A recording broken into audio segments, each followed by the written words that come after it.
Oke, kembali lagi di channel saya. Makasih buat kalian yang sudah mengklik video ini. Kali ini masih dengan kasus Vina. Kali ini ada kabar terbaru lagi.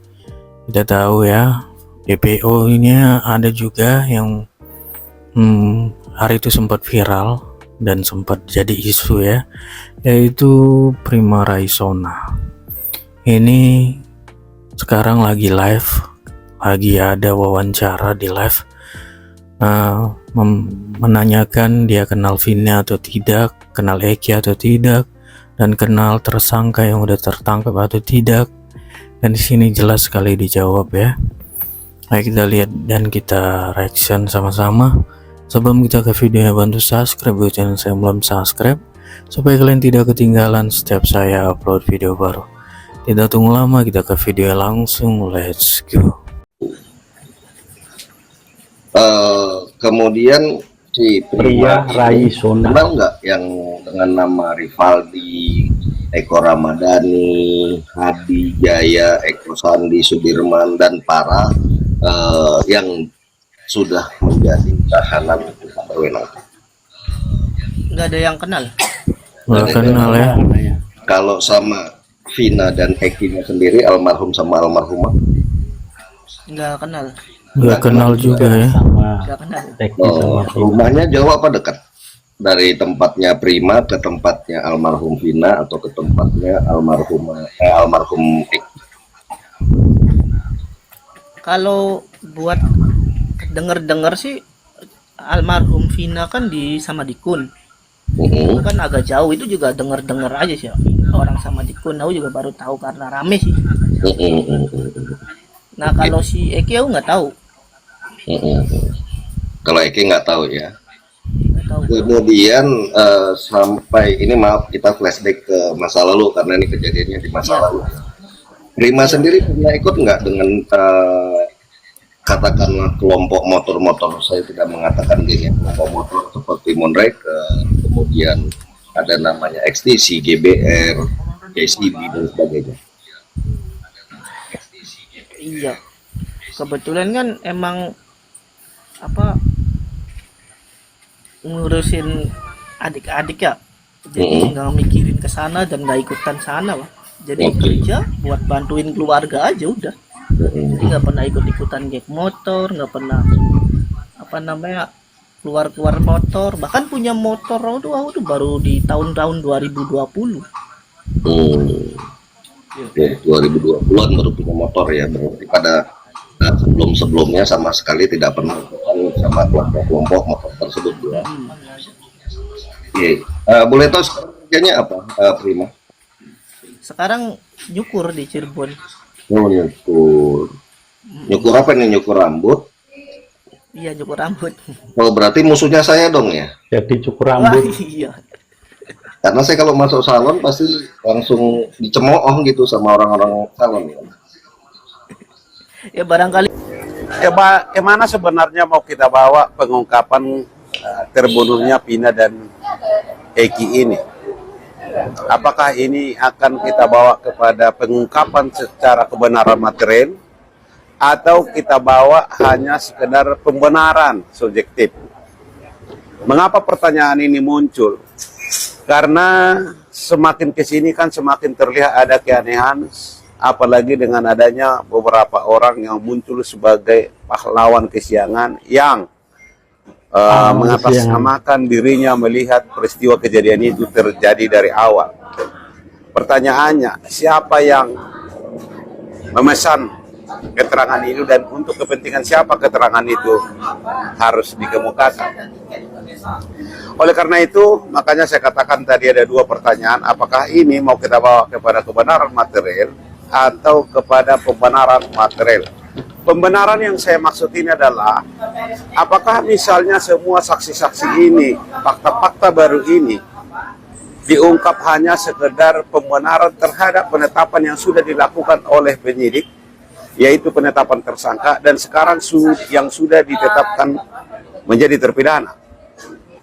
Kemudian adalah penangkapan Peggy Setiawan yang sekarang sedang dilakukan oleh penyidik. Apakah misalnya penyidik hanya sekedar membawa arah pengungkapan ini kepada pembenaran subjektif, maka ini akan tetap berputar-putar, tidak akan ada ujungnya.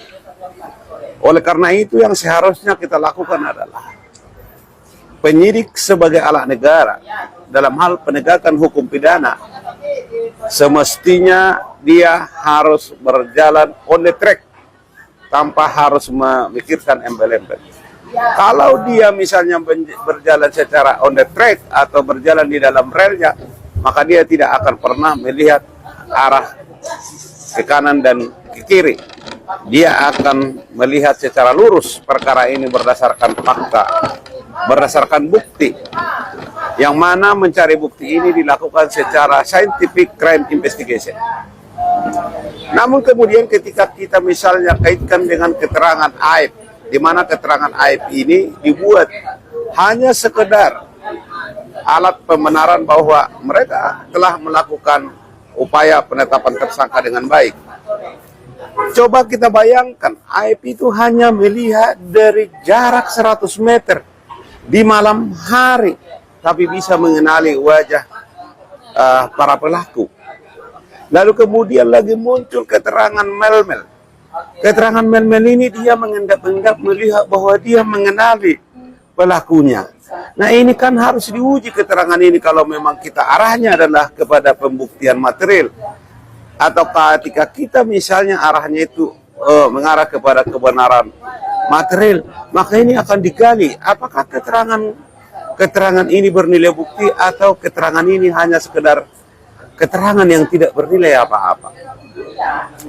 Oleh karena itu, Bapak Presiden Republik Indonesia sudah memberikan warning dan lonceng keras kepada Bapak Kapolri, Bapak Kepolisian Negara Republik Indonesia agar mengungkap seterang mungkin perkara ini berdasarkan fakta dan bukti. Jadi hilangkan egoisme, karena ketika egoisme yang harus kita tonjolkan, maka tidak akan pernah penegakan hukum ini menjadi objektif. Saya katakan di beberapa video saya bahwa pengungkapan hukum pidana atau tindak pidana itu adalah alat buktinya itu harus bisa membuat terang benderang peristiwa dan peristiwa itu dengan sebenarnya. Bahkan secara filosofinya, alat bukti harus lebih terang dari cahaya. Alat bukti harus lebih terang dari kilat. Karena kenapa? Pembuktian hukum pidana itu adalah menjadi tanggung jawab semua pihak.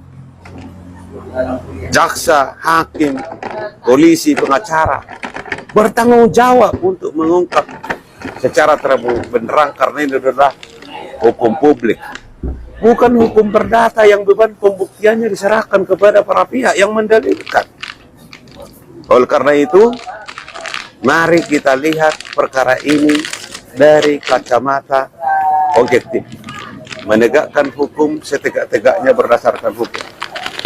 Menegakkan hukum berdasarkan bukti. Menegakkan hukum berdasarkan peristiwa yang sebenarnya. Jangan sampai ada yang direkayasa. Sekian dan terima kasih. Jadi dari klarifikasi Peggy Cianjur ini dengan Pak Cecep, ya Peggy Cianjur dan Pak Cecep, saya pribadi saya masih percaya bahwa Peggy ini adalah anak Pak Cecep, bukan anak bupati, ya, ataupun anak mantan bupati, bukan. Saya masih yakin bahwa Peggy ini anak Pak Cecep. Kenapa begitu? Karena begini, belum pernah ada satupun bukti foto yang memperlihatkan si Peggy ini berfoto dengan mantan bupati tersebut, Sunjaya itu. Belum pernah ada satu foto pun ya, yang alami tanpa editan, belum pernah ada. Ataupun video mereka bersama belum pernah ada. Begitupun Peggy Cianjur ini belum pernah ada foto satupun, foto yang asli ya, bukan editan, berfoto dengan keluarga dari bupati itu, dari ibu bupati itu yang datang ke rumah mereka itu. Belum ada satu foto pun. Mereka foto utuh berkeluarga, satu keluarga. Ada Peggy Cianjur ini di dalamnya belum ada sampai sekarang. Kalau ada coba tag saya. Ya. Jadi itu yang membuat saya masih yakin bahwa ini memang anak Pak Cecep. Nah, logika kedua begini. Si Peggy Cianjur ini ya sekarang usianya dia kelahiran anggaplah 97, 98, 99 ya atau 96. Anggaplah sekitar itu kelahirannya ya. Usianya 20 ke atas sekarang. Jadi begini, si Peggy Cianjur ini anggaplah dia memang anak mantan bupati ya. Kita anggap Peggy ini anak mantan bupati, memang anaknya dia. Nah, pada saat Peggy ini TK, waktu TK, pasti di TK itu punya teman-teman banyak. Bisa puluhan teman waktu dia TK. Dan teman-teman TK-nya pasti ada aja beberapa yang masih ingat Peggy ini. Itu satu. Kemudian Peggy ini tumbuh SD, menjadi anak SD. Nah di SD, di dalam kelas dia punya puluhan teman baru yang kenal dengan Peggy ini. Guru-guru baru kenal dengan Peggy ini. Dan juga punya ratusan teman di kawasan itu, di sekolah tersebut yang kenal dengan Peggy ini. Jadi semua guru, semua teman, semua sahabat pasti sebagian tahu siapa Peggy ini dan siapa orang tua Peggy ini. Itu ketika dia SD sampai kelas 1 sampai kelas 6. Nah, kemudian si Peggy ini SMP. Nah, ketika dia SMP, dia punya teman-teman baru, puluhan teman dalam kelas dan ratusan teman seangkatan di dalam sekolah itu. Nah, guru dia di SMP, guru kepala sekolah dan teman-teman rekan-rekan guru-guru itu pasti kenal Peggy ini. Ya, kenal. Jadi sudah ratusan hampir ribuan yang kenal dengan Peggy ini dan keluarganya. Kemudian bapaknya jadi bupati 2014. Itu sudah ratusan ribu yang kenal. Oh itu si Peggy anak bupati Cirebon. Oh itu si Peggy anak bupati Cirebon. Udah ratusan ribu anak orang kenal karena dia terkenal. Habis itu naik lagi ke SMA. Di SMA si Peggy ini banyak punya puluhan teman lagi di SMA dalam kelas. Begitupun ratusan di sekolah tersebut punya teman si Peggy ini dan banyak yang kenal dengan Peggy ini. Jadi logikanya sudah ratusan ribu orang yang kenal dengan si Peggy ini.